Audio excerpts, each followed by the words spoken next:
You ever look at a really complex piece of art and just think, how? I mean, how does an idea even become a physical thing? Well, today we're going to dive into a special kind of magic. Really, it's the alchemy of turning everyday, local stuff into absolutely breathtaking art. Okay, so just take a look at this. On one side, you've got these raw, kind of humble plant fibers, right? The kind of thing you'd probably just walk right past and not even notice. But then, look at the other side, a super complex, celebrated piece of modern art. So the big question we're tackling today is, how in the world do you get from this to that? It's a journey, and let me tell you, it's paved with some serious vision, a ton of culture, and just incredible skill. All right, so let's get into it. The artist's critical choice. And the subtitle says it all. It's not just what you use, it's how you see it. See, everything, and I mean everything, hinges on that one crucial moment of choice.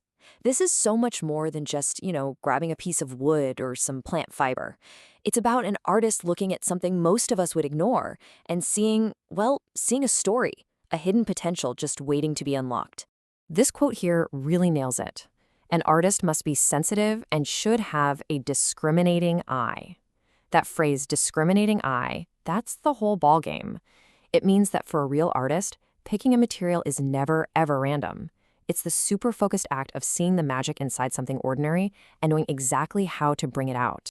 And, that artistic vision, it often gets supercharged by culture. Let's take the Philippines as a perfect example.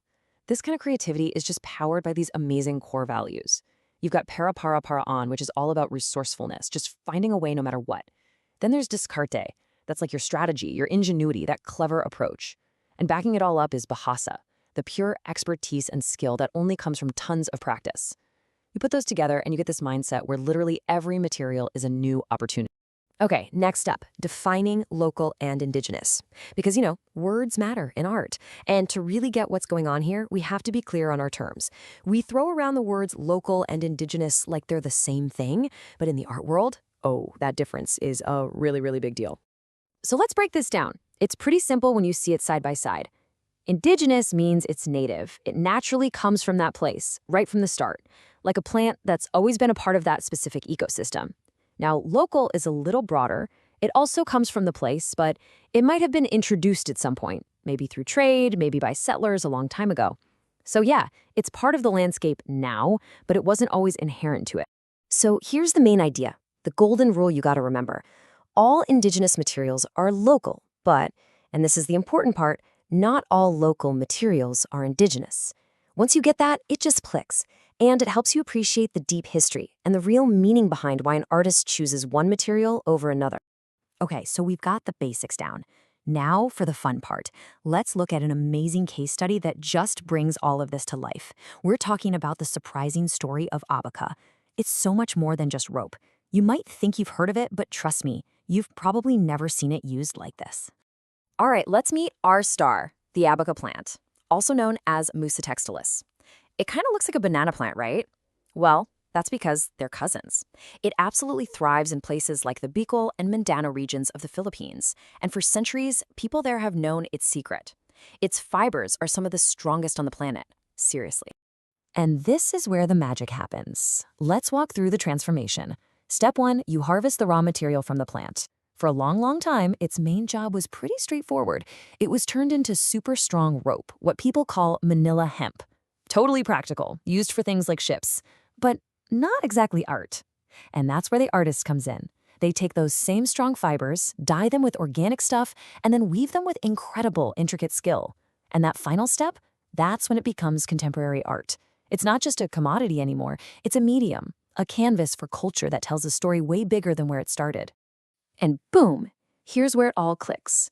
In this artist spotlight, you can see a contemporary artist using those very same dyed abaca fibers. But look closely. She's not just making a pretty pattern here. She is literally weaving the dreams, the history, the traditions of her people into this piece. The abaca itself becomes the message. It's this incredibly powerful, direct line connecting the land, the culture, and a totally modern artistic statement. It's just amazing. So, okay, why does all this art matter? What's the big deal? Well, this subtitle, Connecting Tradition and the Future, really gets to the heart of it. Because this is way more than just clever crafting, you know? This is about how a culture stays vibrant, how it stays alive, by connecting its oldest traditions to what's coming next. And here's the key thing to understand.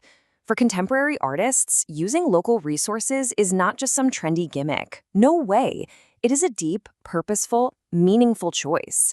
These artists are literally drawing inspiration from the soil under their feet. They're telling authentic stories, they're pushing their traditions into the future, and they're creating art that, honestly, couldn't exist anywhere else on the planet. And all of that brings us to one last question for you. This whole process we've talked about, from a simple plant fiber to a profound work of art, it all starts with just seeing the world a little differently. It really makes you wonder, doesn't it? What hidden art is waiting in your own backyard?